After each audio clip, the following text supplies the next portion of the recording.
이사야 61장 1절의 말씀은 사복음서에 인용이 되고 있습니다. 예수님의 오심, 예수님의 처음 강림, 육신으로 오신 예수님께서 왜 오셨는지를 말씀하시는 그런 이유에 대해서 이 말씀을 인용합니다. 주 여호와의 신이 내게 임하셨으니, 성령의 강림, 성령님이 예수님과 함께 하셨죠.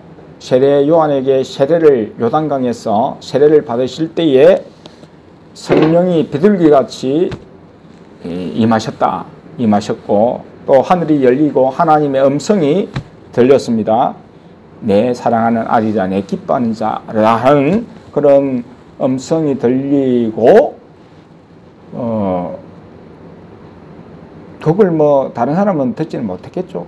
예수님이 들으셨겠죠. 예수님 들으시고 예수님이 보는 장면, 다른 영안이 열려서 본 겁니까? 한번 살펴보겠습니다. 예전에 우리가 다 아는 그런 부분이지만은 살펴봅니다.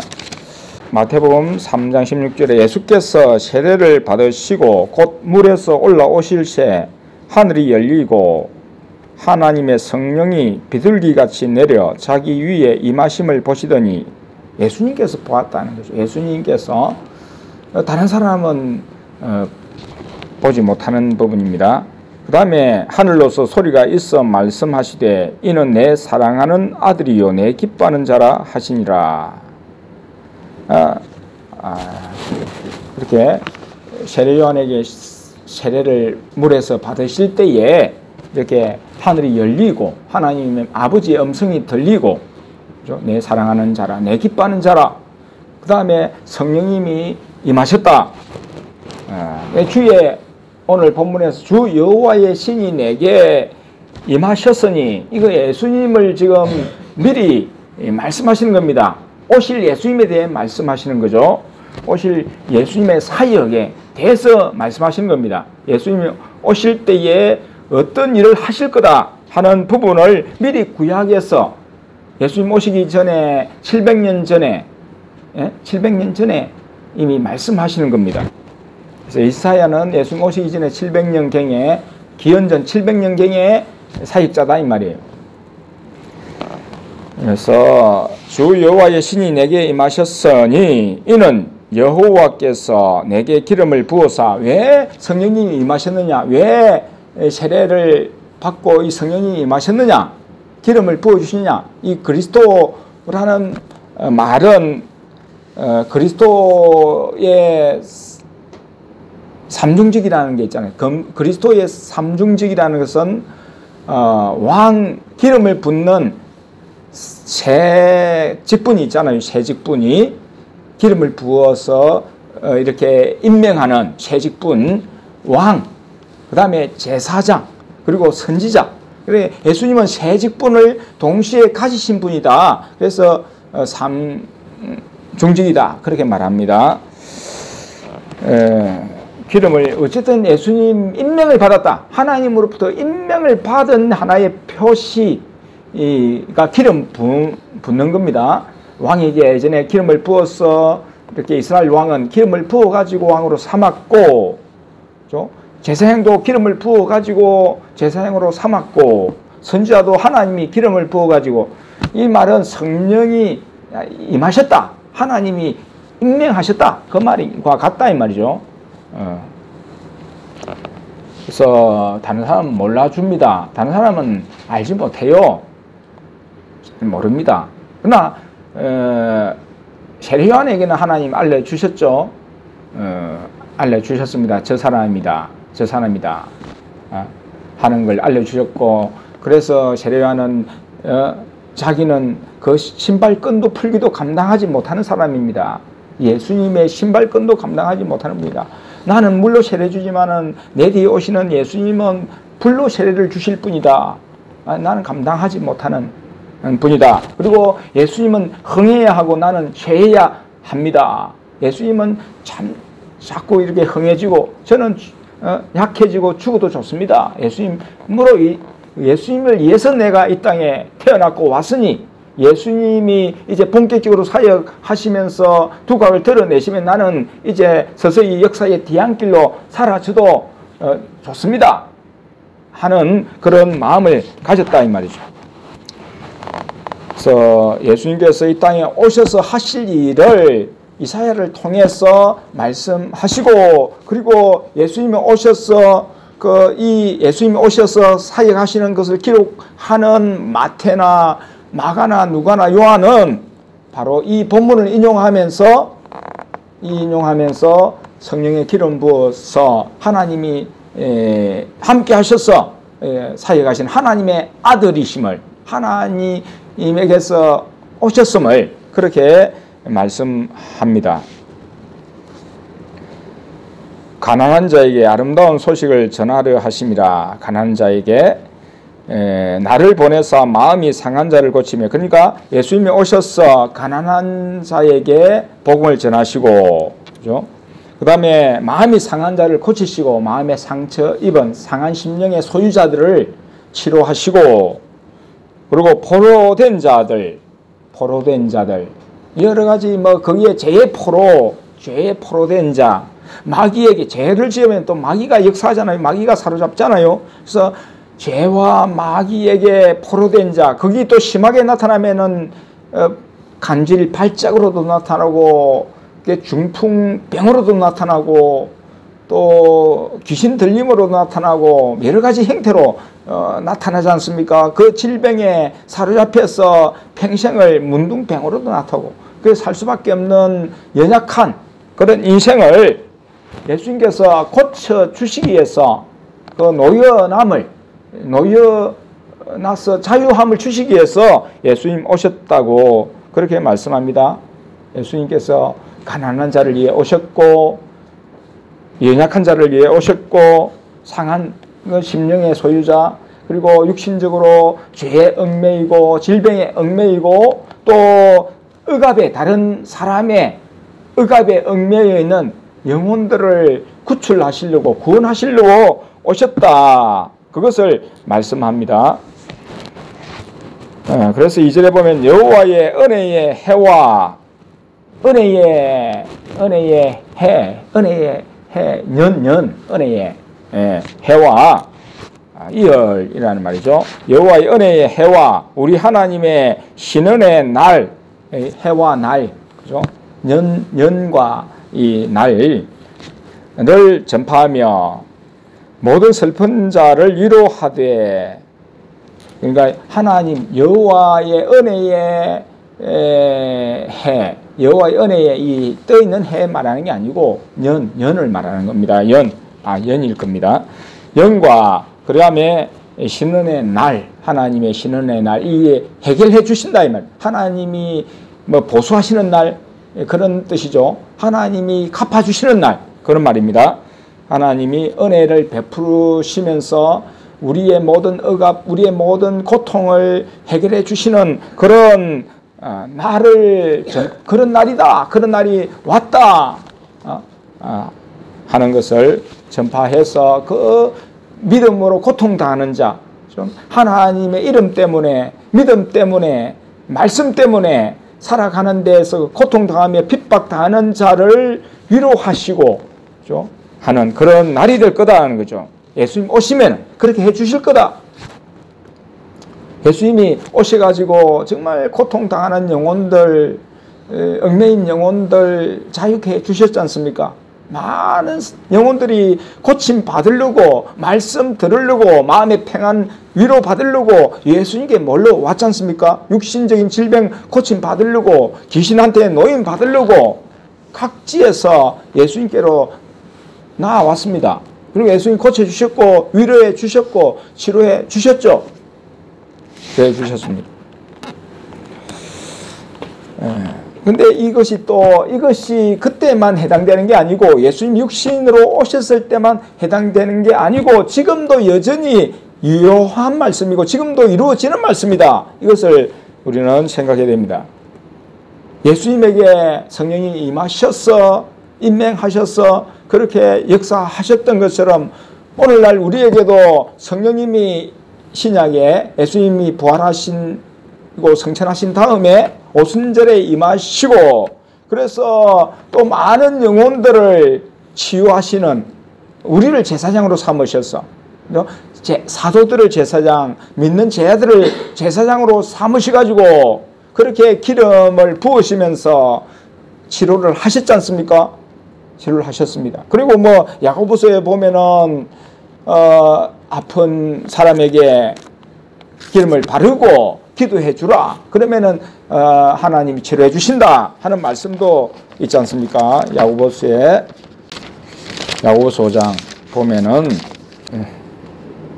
14절에 보면은 13절 14 너희 중에 고난 당하는 자가 있느냐 저는 기도할 것이요 절구하는 자가 있느냐 저는 찬송할지니라 너희 중에 병든 자가 있느냐 저는 교회의 장로들을 청할 것이요 그들은 주의 이름으로 기름을 바르며 이유하여 기도할지니라 믿음의 기도는 병든 자를 구원하리니 주께서 저를 일으키시리라.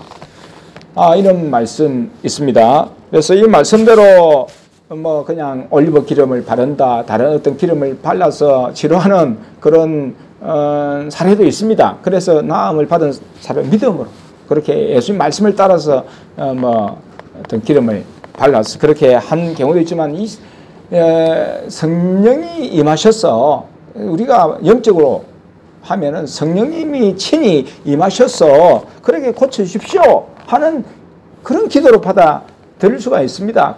물질적인 뭔가를 발라서 하는 것보다 기도로서 성령님이 임해 주셔서 성령님이 친히 고쳐주시기를 기도하는 그런 성령님의 기름, 성령의 기름, 성령님이 기름처럼 그렇게 치료의 역사를 행하시기를 간구하는 거죠. 그처럼 성령님이 오늘날도 우리에게 임하여 계시고 성령님으로 인해서 치료해 주시고 구원해 주시고 영혼들을 인도해 가시는 이런 은혜를 오늘날도 행하십니다. 그래서 성령님이 오심으로 이런 역사가 예수님께도 성령님이 임하심으로 치료의 역사, 구원의 역사가 베풀어진 것처럼 오늘날도 여전히 예수님 이후에 신약시대에 예수님부터가 신약시대지 않습니까? 신약시대에 이런 놀라운 역사가 일어나고 있다. 일어나지 않는 이유가 뭐냐? 간구하지 않고 기도하지 않았습니다. 기도하지 않기 때문이죠.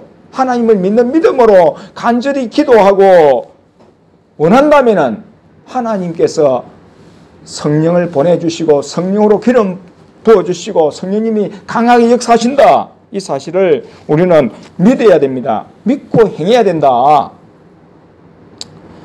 그래서 지금도 치료의 역사 이것이 우리에게도 해당되는 말씀이다.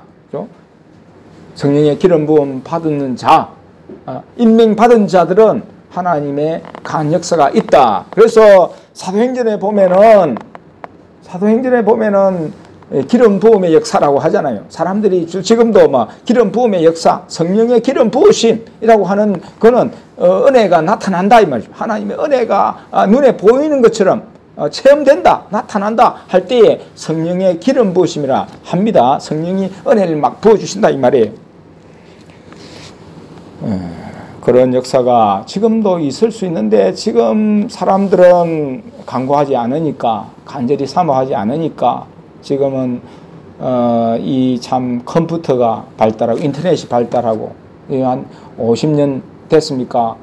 뭐 물론 발명한 지는 오래됐겠죠. 70년 좀 더 넘을 수도 있습니다만은 이렇게 왕성하게 그것이 지금 이게 세상을 퍼져가지고 이렇게 왕성하게 사람들을 사로잡고 사람들이 이렇게 내 뜻으로 하나로 이렇게 묶고 그렇게 살게 하는 것은 그걸 오래되지 않았다. 뭐 40-50년 됐을까 모르겠습니다만은 어쨌든 지금의 상황은 성령의 강구, 영적인 것에 대한 목마름, 그렇죠? 눈에 보이지 않는 이 신령한 것에 대한 사모함, 이것보다도 눈에 보이는 것에 집착하고 눈에 보이는 것 위주로 살아가는 시대가 되었습니다.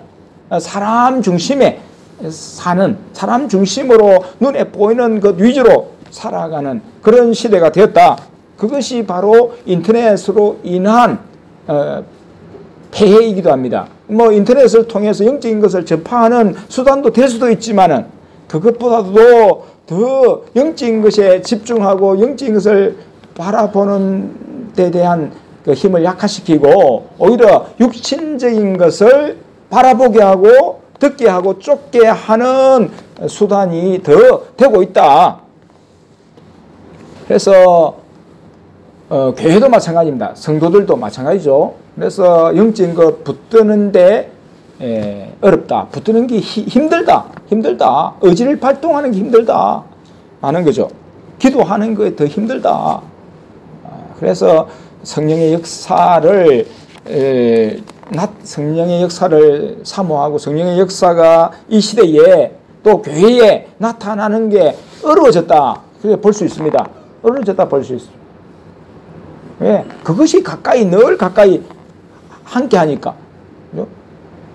늘 우리가 휴대하고 지닐 수 있고 그것을 늘 보잖아요. 늘 봅니다.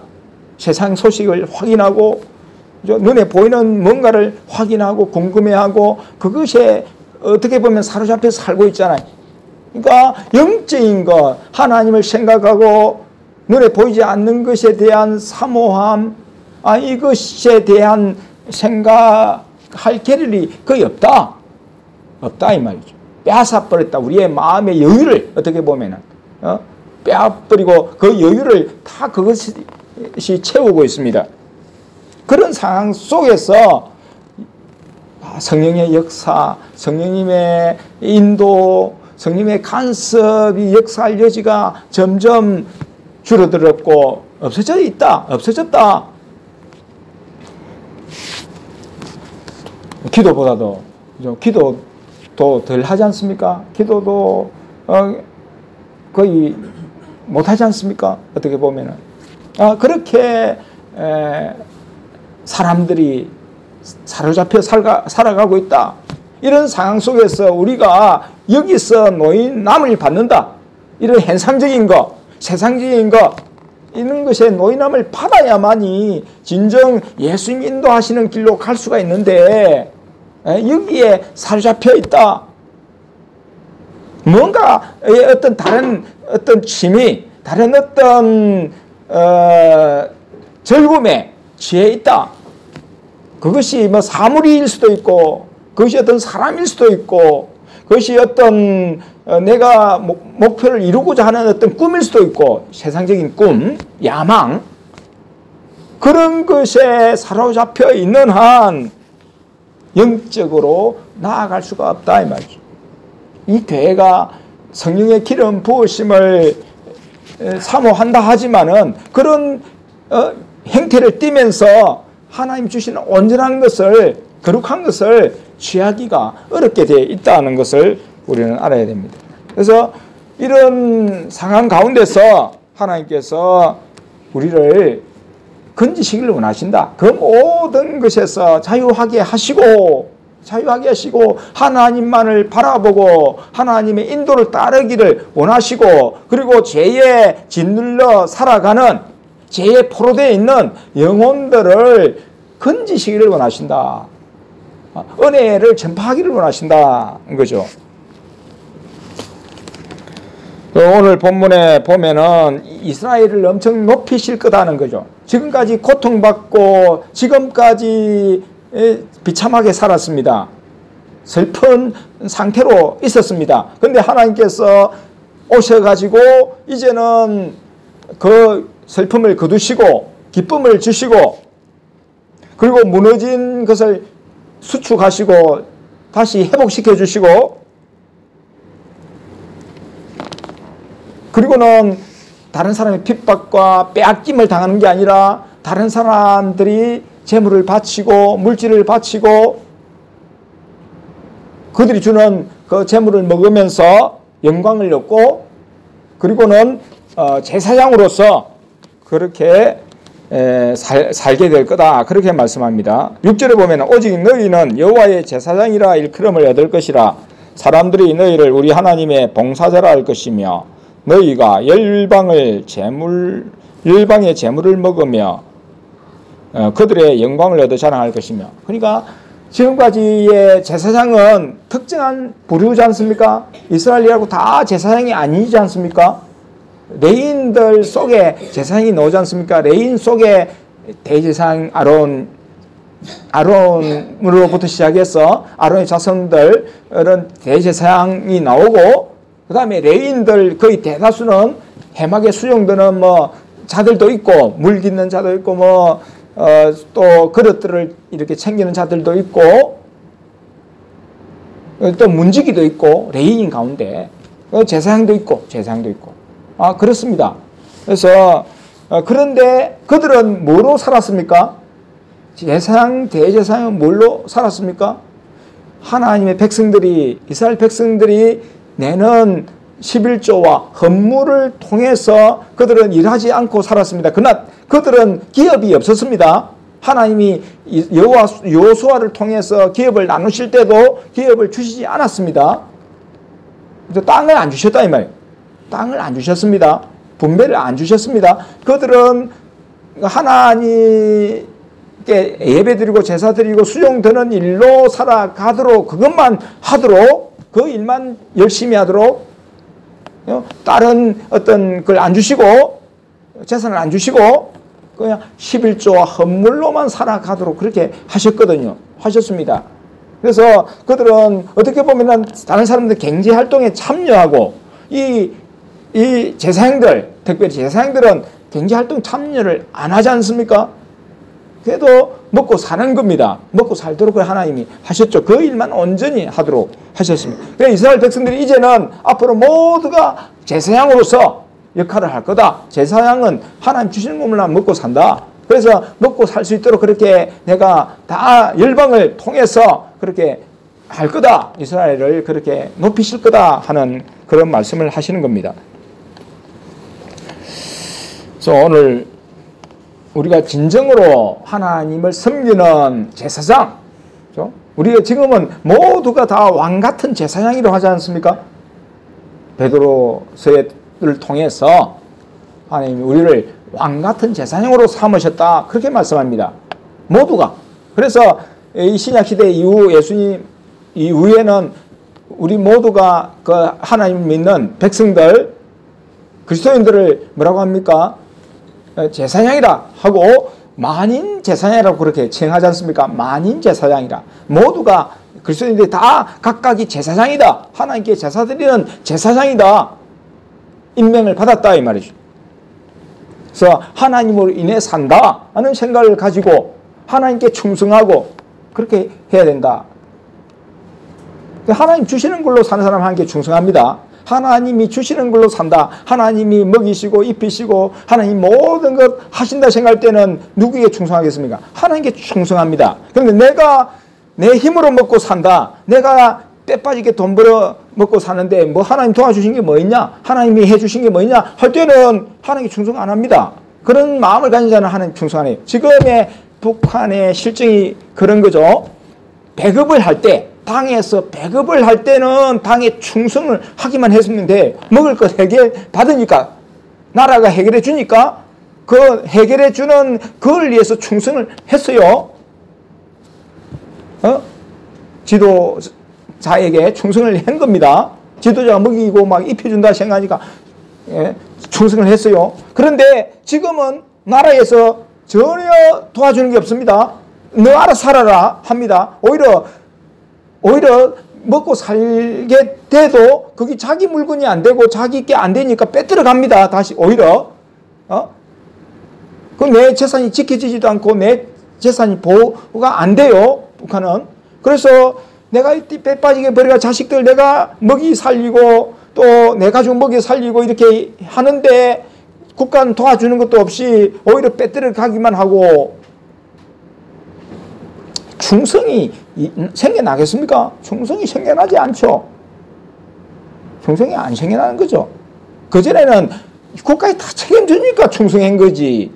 지금은 내가 알아서 하라는데 왜 충성하냐 말이에요. 자식도 내가 다 먹이 살리고 옷 입히고 하는데 자식들이 뭐 노래 부르고 당이 좋다고 노래 부르고 뭐 어버이라고 노래 부르면은 부모 싫어하는 겁니다. 왜? 내가 지금 이렇게 먹이 살리고 있는데 너를 먹이 살리는 건 아빠 엄마인데 너가 누구한테 그런 노래 부르냐. 그러면 그거 달라고 해라. 이런 사태가 됐단 말이에요. 이런 지경이 됐단 말이에요. 그러니까 하나님이 우리는 사실은 우리가 먹고 사는 게 아니잖아요. 하나님이 해주신다고 이게 다 북한이 저 마귀가 역사해가지고 그래 짝퉁으로 저렇게 그렇게 주체 뭐 사상이라든지 본래 공산주의라는 게 성령의 그 임하심과 함께 초대교회가 서로 나누고 하는 여기서 출발이 된 거잖아요. 그걸 짝퉁으로 받아들여가지고 그걸 자기들이 만드는 거잖아요. 사상으로 만든 거잖아. 그러니까 이 기독교에서 출발한 거예요. 그러니까 마귀가 그만큼 역사한 거죠.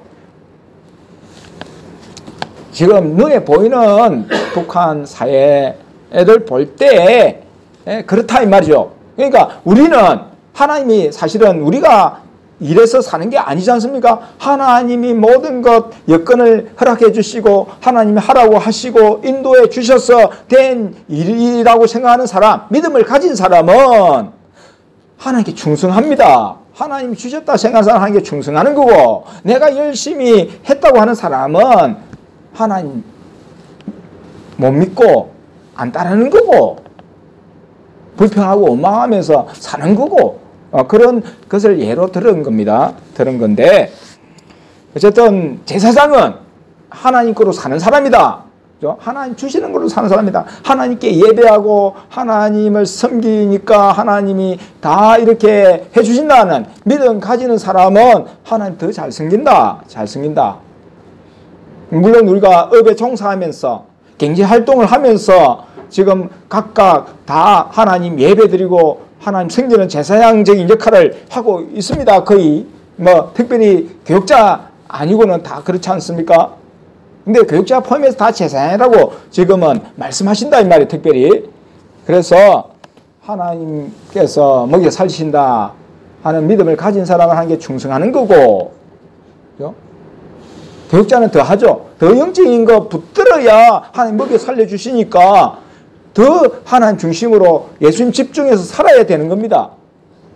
예수님께 집중해서 살 때에 사실 뭐 빌리지 않고 다른 사람께 얻지 않고 그냥 공짜로 하나님이 주셔서 살게 되었거든요. 살게 되었습니다.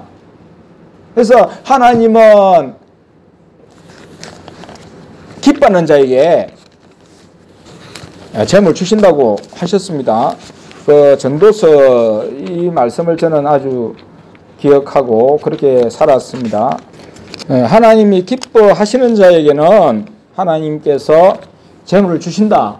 그러니까 안 믿는 자가 노고하잖아요. 그렇게 노고하고 수고하는 것을 하나님이 뺏어서라도 이렇게 주신다 하는 그런 말씀이 있습니다.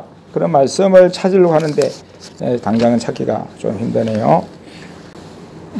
제사장으로 삼으셨다. 이스라엘을 제사장으로 삼으셔서 열방으로 하여금 먹고 살게 하시는 이런 물질을 공급해 주시는 은혜를 주시고 회복시켜 주시고, 그리고 영영한 언약을 세워서 이렇게 안전하게 해 주신다는 그런 말씀들을 본문에서 하고 있습니다. 10절에 보면은 내가 여호와로 인하여 크게 기뻐하며 내 영혼이 나의 하나님으로 인하여 즐거워하리니 이는 그가 구원의 옷으로 내게 입히시며 의의 겉옷으로 내게 더하심이 신랑이 사모를 쓰며 신부가 자기 보물로 단장함 같게 하셨습니다. 땅이 싹을 내며 동산이 거기 뿌린 것을 운돋게 함같이 주 여호와께서 의와 찬송을 열방 앞에 발생하게 하시리라. 열방의 어뜸으로 삼으신다. 지금까지는 정말 고난을 당했습니다. 형편없는 그런 수모를 당하면서 살았습니다. 앞으로 그럴 겁니다. 앞으로 이사야 이후에 이스라엘이 결국에는 유다가 멸망하지 않습니까? 그들의 죄와 그들의 허물, 그 우상 숭배, 또 어떤 성적인 문란함, 그런 세상 문화를 받아들이는 그런 가운데 하나님을 떠났기 때문에 하나님이 이방을 불러서 이방을 침략해 하셔서 멸망을 시키십니다. 완전히 포로로 끌려가잖아요. 바벨론 포로로 끌려갑니다. 끌려가서 70년을 포로 생활을 합니다. 이제 70년 후에 하나님이 내가 고토로 돌아오겠다 해가지고 말씀하시는 것이 오늘 본문에 고토로 돌리시는 그런 것을 말씀하고 있죠. 그러니까 미리 하나님 이사야를 통해서 항폐케 될 것이다. 무너질 것이다. 수욕을 당할 것이다. 슬퍼할 것이다 하는 말씀을 주시면서 나중에는 회복시켜 줄 것이다 하는 지금 말씀을 하는 겁니다. 성령으로 기름 부으셔서 예수님이 오시면은 회복시켜 줄 거다. 물론 그 후에 페르시아의 왕을 통해서 70년 후에 회복시켜 주셨습니다. 어느 정도 성전도 건축하고 성벽도 건축하는 그런 일을 하게 하셨습니다만은 예수님이 오시면은 이렇게 완전케 해주신다, 온전케 해주신다 그런 말씀을 하시는 겁니다. 예수님이 오심과 함께 예수님이 기름 부으심을 받고 성령님으로 인해서 사역하실 때에 놀라운 일이 일어나고, 그리고 진짜 그 이후에도 계속 성령님이 이제 오심으로 인해서 우리에게까지 그 은혜가 계속 전파되고 하나님의 뜻이 이루어진다. 그리고 어느 때에, 특정한 어느 때에 성령님이 강하게 역사하실 때는 더 많은 영혼들이 하나님께로 돌아올 거다.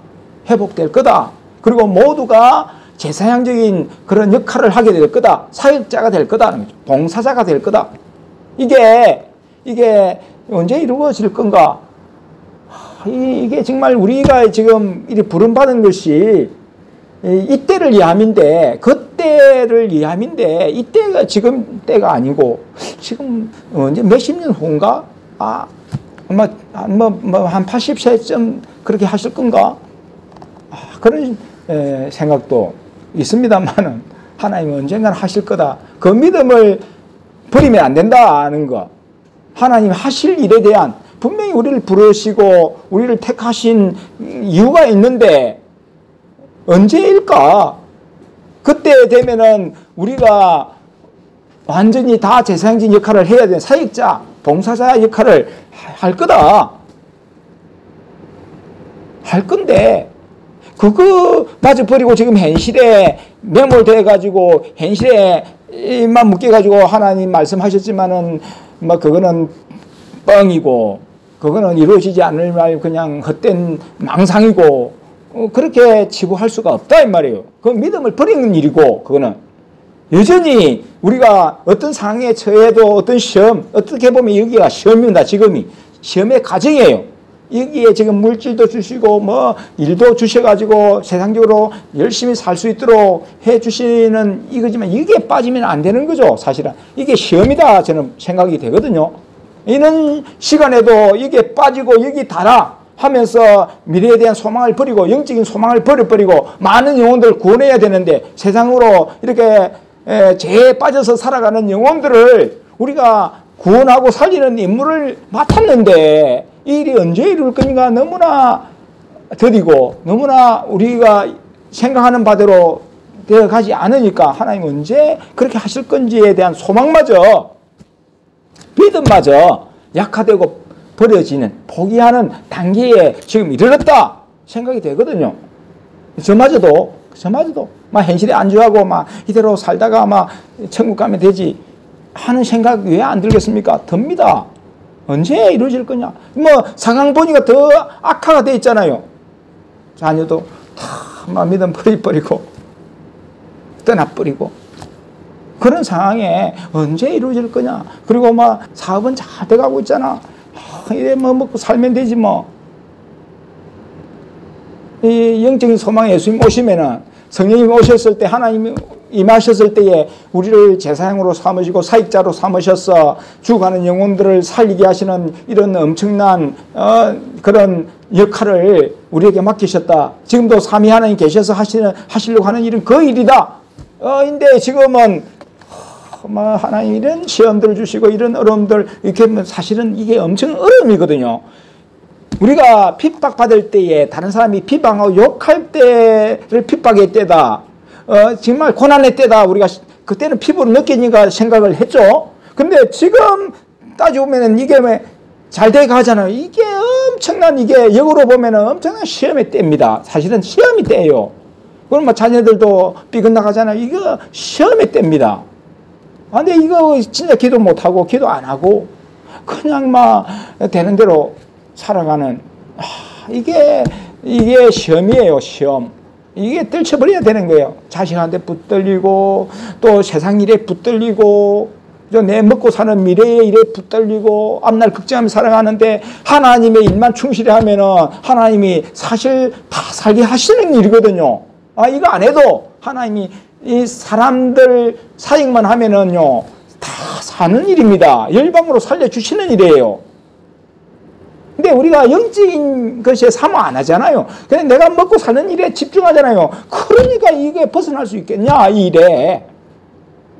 이거 하면서도 이게 고통하면서 영적인 것 하나님 주십시오. 영적인 것 행하십시오. 성령님으로 온전히 역사하셔서 성령님이 인도에 가시고 이 많은 영혼들 죽어가는 영혼들 살리는 교회를 빛 가운데로 인도하는 교회가 지금 어둠에 처해 있으니까 이런 역할을 해야 되는데 우리가 지금 놀고 쉬고 있으니 더 악화되잖아요. 하나님의 때가 언제입니까? 어느 때까지 하나님 이렇게 끌고 가십니까? 하나님 역사해 주십시오. 하나님으로 먹고 마시고 살고 싶습니다. 하나님이 책임져 주시는 그런 은혜를 누리면서 뭐고 안 해도 하나님 기뻐하는 자 하나님이 주신다고 했는데 그거 맛봤어요. 우리는 맛봤어요. 저는 맛봤습니다.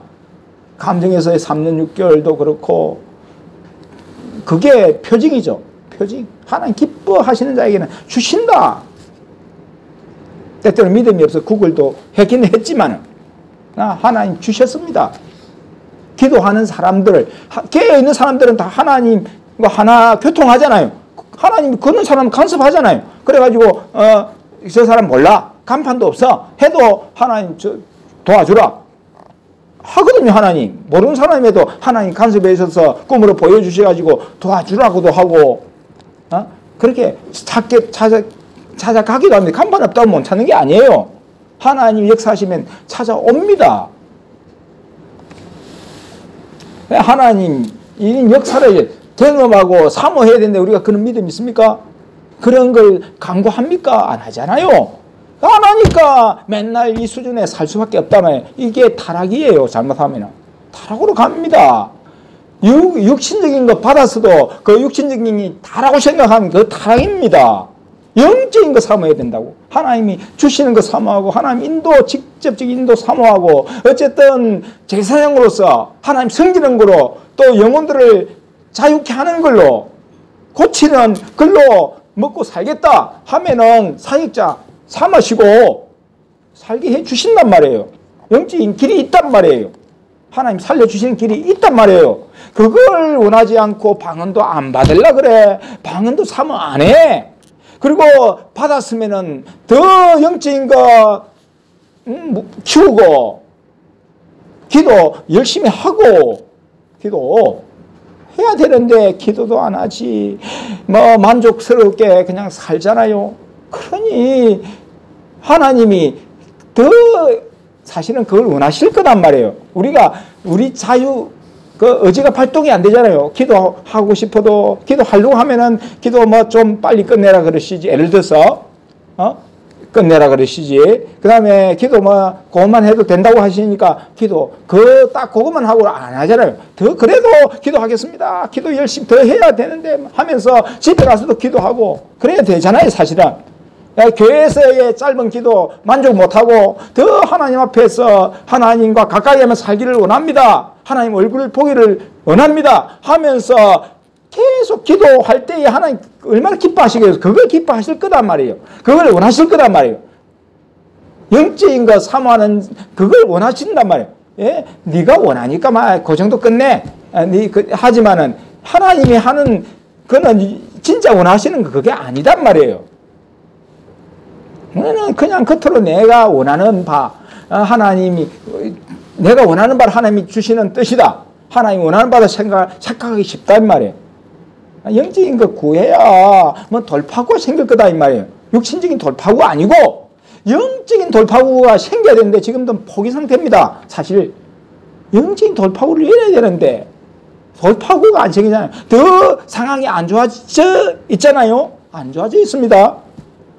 돌파구가 열어야 되는데 이 영혼들이 죽어가고 있고 세계는 점점 한란 가운데로 빠져들고 있는데 우리는 놀고 있다 이 말이에요. 아무것도 안 하고 있다 이 말이에요.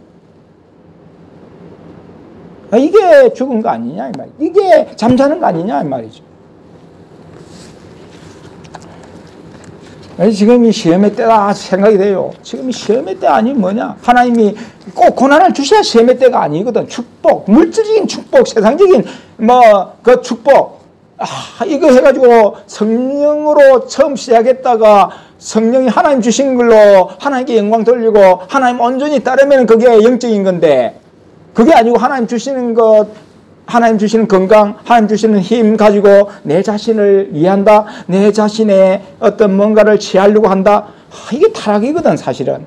이 성령으로 시작했다가 육체로 마치는 일이잖아요. 육체적인 걸로 하나님께서 주셨는데 하나님께서 모든 걸 주시고 아름답게 하시고 이렇게 해주셨는데 그걸 가지고 내 기쁨으로 삼고 내 자랑으로 삼고 그리고는 사람한테 뭐 인기나 관심이나 얻으려고 하는 그런 중심이라면 그게 타락이죠. 그게 타락이란 말이에요. 하나님께 인강 못 돌린단 말이에요. 육신적인 거는 육신적인 거, 영적인 거는 영적인 겁니다. 설거머니 영적인 거로 시작했다가 육신적인 것이 지배하고 있잖아요. 육신적인 것에 끌려가잖아요. 육신적인 관심이 사람들이 나를 어떻게 생각할까? 사람들한테 기쁨을 못 받으면 어떻게 할까? 그런 생각이 들면 그건 이미 문제가 있단 말이죠. 우리가 언제 예수님 바라보고 비방하든지 판단하든지 간에 예수님만 바라보고 살았지 뭐 사람한테 집중하면서 사람이 나를 어떻게 생각할까 사람 판단 두려워하면서 살았냐 말이에요. 근데 설거머니 예수님 집중 못하면은 예수님 중심이 아니면은 어느 순간 사람이 크게 다가옵니다. 이 세상이 너무 크게 다가와요. 그게 문제잖아요. 그게 우리의 믿음이 떨어졌다는 거예요. 성령님이 지배하고 주장하는 게 아니라는 거예요. 내 마음 한켠에 내 많은 부분, 마음의 많은 부분에 마귀가 역사하고 있다는 거예요. 이 돌파구가 열려야 됩니다. 영적인 돌파구가 열려야 된다고. 사역의 돌파구가 열려야 되는데 물론 제가 한편으로 예수님이 복음의 문을 막지 말아라 하는 예전에 주신 말씀 그때 막 너무 핍박이 고난이 심해가지고 이렇게 좀 닫은 부분들이 많이 있습니다. 제가 잘못이 아닌가 한편으로 제가 이렇게 그 고난 가운데서도 계속 그를 계시하고 계속 공격적으로 나가야 됐나 하는 생각도 있습니다만은 그 당시로서는 저 믿음이 그것밖에 안 되니까 어떻게 하겠습니까? 한동안 지금까지도 그래서 다쳤나. 사실은 세상은 그렇잖아요. 더 논쟁적으로, 그 문제를 오히려 억으로 끝나 합니까? 안 좋은 잡음을 일으켜가지고도 지금 유튜브 조회수를 늘리고 그런 게 있지 않습니까? 정치적인 쟁점을 만들어가지고, 그래, 욕을 얻으면서도 치고 나가는 거 있잖아요. 욕을 얻어먹으면서도 돈 벌려고 하는 수단이죠. 사실 세상은 가능해요. 세상은 돈 벌려고 하는 목적에 의해서 조회수만 높이고 하면은 돈을 버니까 그렇게 할 수도 있습니다. 그러나 우리는 그런 악한 이름으로는 살 수 없는 거잖아요. 그래서 그런 부분에서 어쨌든 지금은 그렇지만 우리의 실수, 우리의 허물이 제가 왜 없겠습니까? 제 잘못이 왜 없겠습니까? 있지만은 그러나 그거는 그것이고 하나님 앞에서 정말 다가오는 때에는 어려움이 있다 할지라도 그런 어려움을 만들지 않겠죠. 이제는 법적으로 뭐 만들지 않겠죠. 걸고 하지 않겠죠. 경찰 의지하고 검찰 의지하고 하지 않겠죠. 이제는 고통당해도. 그래서 그렇게 할 만큼 그런 일도 만들지 않을 테고, 하고 하나님 열어주시면은 어쨌든 믿음의 고난, 그죠? 당하면서 하나님 앞에 그냥 잠잠히 기도하면서 나가리라 생각하고 있습니다만은 어느 때일까? 모세가 80세에 부름을 받았으니 뭐 80세 되면 하나님이 해주실까? 그는 생각도 있습니다. 어떻게 될지는 알 수 없지만은 어쨌든 우리를 부르셔가지고 여기 계신, 아직도 떠나지 않으셨잖아요. 사람은 떠난 사람이 있지만 하나님 안 떠나셨습니다. 여전히 함께 하십니다. 그런 걸 볼 때에 하나님 우리를 아직도 사랑하시고 아직도 기회를 주시고 아직도 이렇게 하시려는 뭔가가 있다. 아직 때가 안 됐을 뿐이다. 하나님이 때가 되면 분명히 하실 거다 하는 믿음은 포기하지 말아야 된다 이 말이에요. 하나님이 때가 되면 하실 거다. 그래서 그때를 기다리면서 그때를 단축시키기 위해서 더 기도해야 된다는 거죠. 단축할 수 있다는 거예요. 때 이대로 계속 나가면은 때가 어느 때인지 문제 언제는 하실 거지만은 그때 되면은 갑자기라도 하실 수 있지만은 준비가 되면 더 좋잖아요. 그리고 기도해서 단축해서 체험을 하면 더 좋죠. 어쨌든 우리 모두가 한 무리, 한 단체, 한 몸, 한 뜻으로 하나님 사모하고 하나님이 일하시는 것을 위해서 그렇게 깨어 있어야 되겠다. 기도해야 되겠다. 기도 쉬는 죄를 범치 말아야 되겠다. 기도를 쉬고 있잖아요. 그냥 와서 시간만 때우고 기도하는 걸로 만족해서 되겠습니까? 안 된단 말이에요. 그 외의 시간들은 다 내 자신을 위해 쓰고 있잖아요. 우리 자신을 위한 삶이잖아요. 예수님 중심으로 예수님 사랑한다면서도 예수님 생각하는 게 정말 얼마나 됩니까? 저 참 부끄럽고 정말로 잘못하는 거거든요. 예수님 말씀 주시잖아요. 예수님 사랑한다 하면서 집중합니까? 집중 안 하잖아요. 문득문득 집중 안 하고 살 때가 많아요. 늘 집중해야 되는데. 집중. 예전에는 집중 노래 불렀는데 지금은 집중이 안 돼요. 잘. 집중 깜빡해요. 예수님, 늘 예수님 생각하고 예수님 중심으로 사람을 바라봐야 되는데 예수님 빼고 사람을 본단 말이에요. 저와 여러분 제사장으로 부름받았다. 이스라엘 백성들을 나중에는 제사장으로 쓰실 거다. 그렇게 말씀하셨던 것처럼 영적인 예수를 믿는 자녀들은 제사장 삼으신다. 그런 뜻이죠. 그런 뜻입니다. 지금도 이스라엘은 요원하고 아브라함 믿음의 아브라함 자손들, 그죠? 육신적인 아브라함 자손이 아니고 믿음으로 예수님을 믿고 하나님께 속한 자녀들 다 하나님 앞에 제사장으로 부름받았다. 지금은 각기 경제 활동하면서 이렇게 살아가지만 나중에는 하나님으로 인해서 먹고 살게 될 거다. 하나님 그렇게 구별시키셔서 그렇게 사역하고 봉사자로 삼으실 거다. 이런 믿음을 놓치지는 말아야 되겠다. 하나님이 우리에게 와 계셔서 세상에 지금 총교에 와 계셔서 일하시는 일이 그 일이다. 그것이 어느 때는 이루어질 거다. 때가 아직 안 됐을 뿐이다. 생각하고 하나님 역사하실 것을 바라보면서 기도에 힘을 쏟는, 더 예수님께 집중하려는 집중이 안 되잖아요. 막 흩어버립니다. 우리의 의지를 박살내버려요. 근데 그걸 발동해야 된단 말이에요. 지금 그게 시험이단 말이에요. 하나님이 기도를 막으시는 분입니까? 아니잖아요. 기도하게 하시는 걸 원하시죠. 하나님 집중하는 걸 원하시죠. 하나님 사랑하는 걸 원하시죠. 그걸 위해서 발동을 해야 된단 말이에요. 긴급끈을 발동해야 된다 할 때 우리 믿음의 지금 긴장끈을 다시 잡아야 된단 말이에요. 잡아야 된단 말이에요. 지금 느슨하게 풀려가지고 있단 말이에요. 이대로 살아서는 안 된다. 긴장을 해야 된단 말이죠. 근신해야 된다 이 말이에요. 그래서라도 믿음의 의지를 발동시켜서 내가 형편없다. 지금 이래 살아서는 안 된다. 이렇게 살면 아무도 아니다. 하나님께 쓰임받을 수 없고 하나님 기뻐하는 상태가 될 수 없다. 긴장의 끈을 붙들고 다시 내 자신을 동여매고 허리에 띠를 동여매고 그래가지고 믿음의 길 예수님에 집중하면서 의지를 발동하는 이 발동을 해야 된단 말이에요. 이거 안 하면 안 된다. 그래서 지금 우리로 하여금 의지를 발동시키지 못하게 하는 즐거운 기쁨의 요소 세상적인 그게 많습니다. 너무 많아요. 그걸 좀 끊고 그걸 좀 절제하고 어쨌든 의지를 발동시켜서 더 영적인 것 붙들고 눈에 보이지 않는 하나님 생각하고 예수님 생각하고 그리고 이미 우리에게는 주신 것도 있잖아요. 그 영적인 것 더 키워나가는 저와 여러분 되시기를 주의 이름으로 기도드립니다.